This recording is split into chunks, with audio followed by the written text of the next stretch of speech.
Let's talk about Africa Maibuya's so-called national conference. Because what happened there wasn't a show of strength, it was a show of survival. Because the truth is this, they want you to believe that they've gathered the nation, they want you to believe that they built a political machine, they want you to believe that they are ready for power.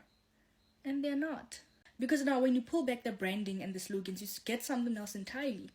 A party trying to look prepared while still organizing itself. Sanibona, ngaphambi singene kwivideo namuhla, ngithi angithathe lethuba ngibonge isupport nothando nesikhombise lona lingaphezulu kokucabanga kwethu. Siyacela niqhubeke nisupporte njalo ngokubuka amavideo ethu, ungakhohlwa ukucomment, ushare, ulike. Siyafisa ukuzwa umbono wakho. Sicela ke singene kwivideo namuhla. I mean, let's be honest. You cannot fire half your leadership on Monday and convince the country you are stable by Friday. You cannot preach economic revolution while selling 2 million rand gala tickets.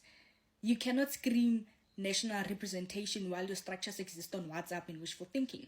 Ensukwini ezedlule sikhuluma ngoFloyd Shivambu. Ngeze ngathi mina uFloyd ifanele he must be investigated. Ngavumelana nearticle ethi ama-Hawks fanele ambize uFloyd. uFloyd funeka afake i-affidavit yakhe lapha kwi-commission kaMadlanga ayovela naphambi kwe-ad hoc committee. Emveni kwestatement asenzile esithi he sat in meetings where the agenda was on how to steal money from government. Usho njalo uFloyd wathi he sat in meetings lapho kwakudiscusswa khona lezo zinto. Leyo nto leyo beyisikhombisa ukuthi kunobugebengu obukhulu kabi benzeke eSouth Africa. uFloyd uyabazi. So ngenhlahla uClement wambiza kwi-Face the Nation, wambuza same question uthi sicaciseleke manje Floyd, unikezwe ithuba lokuthi cacisa kulawo ma-political parties urefera kuyiphi political party, is it EFF or MK party? Waphendula kanje. Speaking of political parties, one of the things that you said at the convention, which is, as you have seen, has gotten a lot of people talking, is that you used to witness in some political parties where it was an official item on the agenda that we have to discuss how we're going to steal government money. Are you talking about the EFF and the MK party? No, look, let me tell you something and have to clarify that much more firmly. So the genesis of that remark and statement, which I said that all the existing political parties, I actually even emphasized literally all the political parties. Ngono ngivele ngekukhumbuza ukuthi uFloyd utheni ngoba akasaphenduli lento ayishilo. Ukuze samsane mina nawe ngicela uzwe la. You know, comrades, I've sat in a meeting where, as an official item on the agenda, there was a discussion on how to steal government money.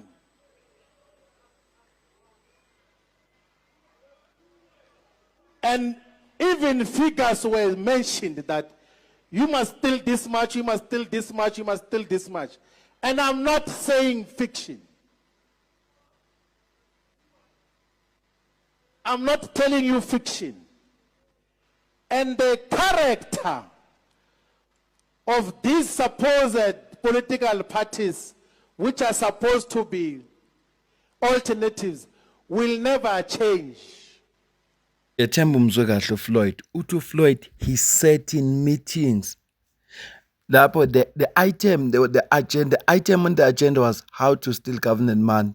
And kunabantu abadelegated ukuthi wena you will steal how much, and now you steal this much, and now you steal this much.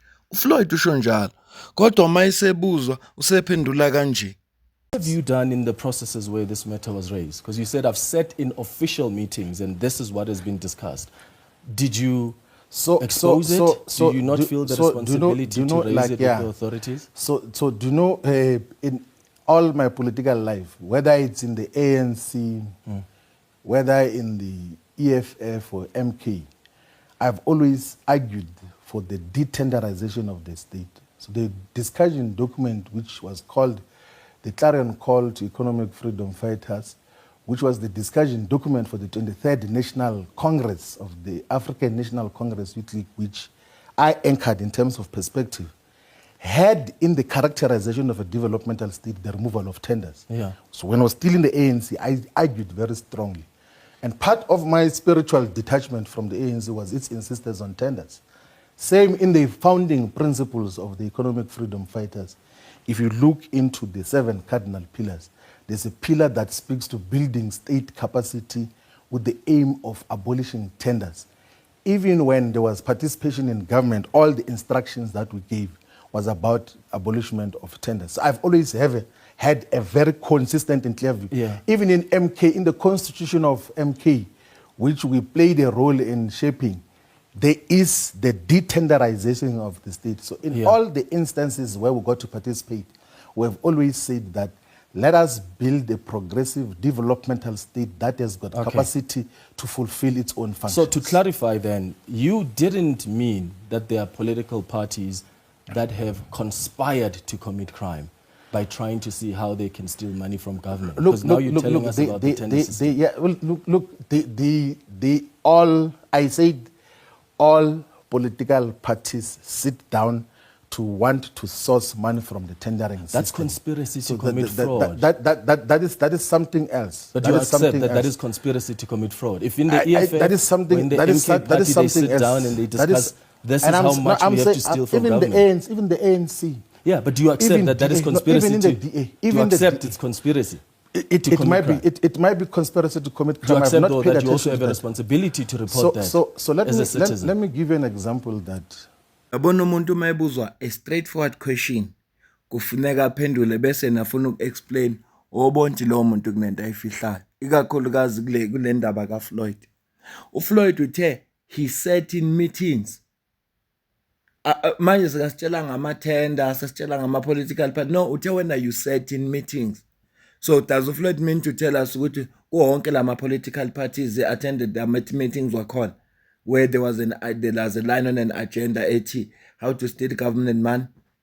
So uFloyd is clear unamanga.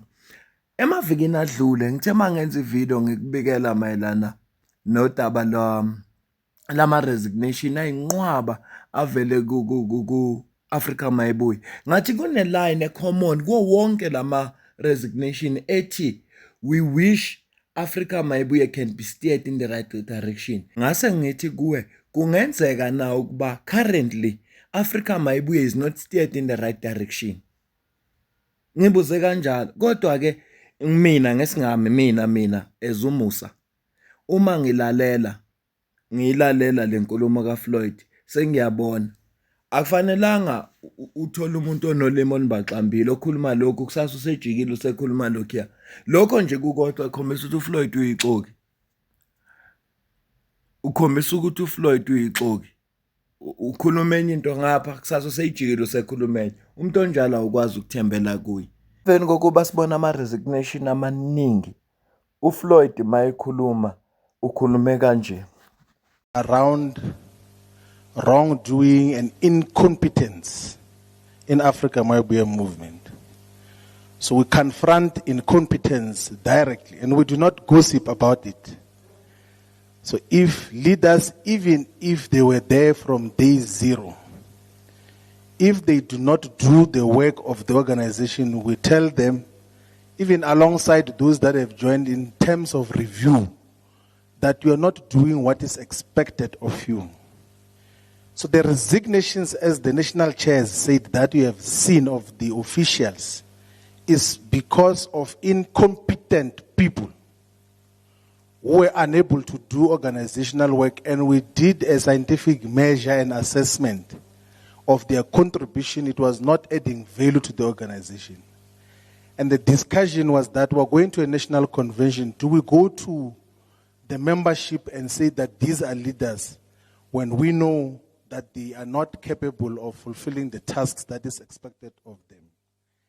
And as the chair said, they then opportunistically resigned to create a public perception that the organization is in a crisis, people are jumping off. We're removing them in terms of the decision. And in relation to the Deputy President, Robert Mwendo, who is also the president of Mawusa, he has said publicly that he was overwhelmed by the tasks of being a deputy president of a founding organization and being a president of a union which has to pay full-time attention on the sector that he organizes in. Of course, you will give different reasons every day, but we accept that reason. And we could see that he was indeed overwhelmed in fulfilling the tasks that he had to fulfill as Deputy President of Africa Maibuye Movement. So I think that issue has been clarified. So there is no crisis, none whatsoever, in terms of the organization that we're building. But Lesho Floyd ifananse nento eyenzeke emjolweni. Uthando malisahamba kahle. Awukho amaphutha. Umuntu wakho perfect uyamthanda. Kodwa mzukwane behlukana. Ilambona khona ukuthi lo newasho khola encane ubengamenelisi, ilabona khona ukuthi lo muntu ubeneshwapha, ubebona khona ilabona khona ukuthi lo muntu ubenjenje, amaphutha avela uma uthando seliphelile. Why la umaphutha evela uma uthando sekwehlukene engavelanga kusathandana? Wethu usezama ukujustifya into eyenzekile nama resignation ngalesizathu asibekayo. Ngicela uzwe la. Let's talk about Africa Maibuye's so-called national conference. Because what happened there wasn't a show of strength, it was a show of survival. Because the truth is this, they want you to believe that they've gathered the nation, they want you to believe that they built a political machine, they want you to believe that they are ready for power. And they're not. Because now when you pull back the branding and the slogans, you get something else entirely. A party trying to look prepared while still organizing itself, and a conference held not because the party is prepared, but because it is desperate to appear prepared. I mean, let's be honest. You cannot fire half your leadership on Monday and convince the country you are stable by Friday. You cannot preach economic revolution while selling 2 million rand gala tickets. You cannot scream national representation while your structures exist on WhatsApp and wishful thinking. I mean, yes, they brought people into a hall. They adopted documents and posts for cameras. But if you listen closely, the louder sound in that room wasn't applause. It was panic. It was a movement trying to outrun its own cracks. That was not a conference. That was an audition. It was a test to see if they could imitate the image of a real political force without yet having the backbone of one. Here's the truth they don't want to hear. A revolution is not built in a weekend. A national footprint is not built on slogans. And you cannot copy, and you cannot try to replace the ANC or the EFF by copying their performance without understanding their machinery. And if Maibuye wants to lead, they must first learn how to walk. If they want to become a national party, then they must first become a stable one. And if they want to convince South Africans that they are the future, then they must stop exposing themselves as a party that is still stuck in its own birth pains. Until then, this wasn't power. Ukuze uphawula kwakho la comment section ngizwe ukuthi wena ubona kanjani kulo lonke lo daba esilixoxayo. Kakhulukazi leli shwelo siso omncane okhuluma ngapha ngasekugcineni. Umuzwe veza amaphuzu abaluleke ngempela. Ikakhulukazi mawubheka isimo esenzakene. Ama leaders aresign ngomsombuluko nqwaba yawo. Bese ngolesihlanu nithi political party stable. Uqinisile sesomncane mayethi njengengane esanda kuzalwa ngeke kulindeleke ukuthi kufuneke ehambe. Kunama stages funa ufunda ukuhlala. Ikhase, iqala ibeke unyawo, iwe, ibeke lesibili iwe, izigcina sikwazi ukuzihambela. Ihamba ikhathali, iqukule, iphinde ibekwe phansi, banjwe ngesandla ihambe. Isifike nini lezo igaba? Okwenzeka Africa Maibuye ukuthi kube khona abantu ba resign nani lokho kulindelekile ngoba kukhombisa ukuthi ipolitical party seyintsha kusekhona abantu abebengene bezitshela ukuthi kwangenzeka kanjalo kwasekwenzeka ukuthi lokho sikulindele kodwa lokho nje kukodwa khombisa ukuthi ipolitical party seyintsha kwenzekile ku-EFF baningi abantu ayathi mayifonywa baphuma bangena khona singabala inqwaba yabo. Namhlanje abangaphandle kwe-EFF angifuni biza amagama abantu kodwa kwenzekile into ejwayelekile ukwenzeka ukuthi abantu beze kwi-political party kodwa makuhamba isikhathi baphume baningi ku-MK party sibabonile kodwa ukuhamba kwesikhathi igcina i-political party ubonto iyahlunga igcina isisele nabantu abeza ngenhloso yokwakhe political party ababengezanga ngezikhundla ababengezanga ngento ezithize kodwa sekusela abantu abaqondile. So lokho wenze ku-Africa Maibuye uma befuna ukujustify ngokuthi they were incompetent abantu should bonke kunenkinga ke khona babe selectwe kanjani kwasekuqaleni ngoba shuthi wena uthatha abantu abe-incompetent abafake ey'khundleni ukuthi abahola inhlangano. So ingakho ngithi uFloyd funeka kwamukele ukuthi i-political party yakhe iseyintsha. And enye into edida ingqondo yabantu nedida ingqondo kaFloyd i-social media. Ngiyakhumbula kuye kwenziwa ihlaya nge-EFF kwathiwa iwina ama-by-elections kwi-social media kodwa kwi-ballot ayiphumeleli. Nanso-ke into eyinkinga ngomsindo okhona la ku-social media ngoba ku-social media ufike unikezwe i-standing ovation, shawele izandla ubone ukuthi no lento engiyenzayo ngempela ibalekile. Mase sekufuneka abantu bakukhombise ukuthi lento iyenzeka bese bengasaveli labo bantu. Nanso-ke inkinga ekhona. So uFloyd udidwa e-social media. Akafuni ukuvela ku-social media njenge-political party esencane esakhula esafuneka ikhasa ibe namaphutha ikhula izikwazi ukuzimela. Kodwa uthi ufuna ofika nje ufuna ukuyokhompyutha no-EFF no-ANC efika nje ukhohliwe ukuthi usesekwi-process yokwakha yena. Kodwa udidwa umsinda uzwa ku-social media. Officially umsinda translate to amavote makuza kwi-ballot. Akhona ama-political parties agcwalisa iy'tadium. Kuthiwa kuzoba khona bona kugcwala i-stadium. Ngenza umzekelo nje ophilayo nge-EFF. EFF la iyakhona kugcwala iy'tadium baphuma abantu ngobuningi. Kodwa makuza kuma-by-election abekho labo bantu. Makuza kuma-election ino-9% yet iyasebenza. EFF iyasebenza kodwa ino-9% national. Kuma-by-elections ayenzi kahle. Kodwa mangathiwa manje la engawinanga khona i-by-election noma yiphi. Kuthiwa nje i-EFF izobe ikhona kuzobe kuphuma inqwaba yabantu. Umsindo ke loyo we-social media nomsindo wabantu. Kodwa lokho kungasho ukuthi labo bantu bazovotela leyo political party. So ngikubone kubalulekile ukusho sesomncane la ukuthi ifuna ukuconvince abantu Africa mayibuye ukuthi yona isey-stable ekubeni akunjalo. Ukuba stable kwayo kuzothatha isikhathi. Naturally kunjalo yonke into ikhandwa kanjalo. Even nebhizinisi cala samuhe kukhandwa nge-system.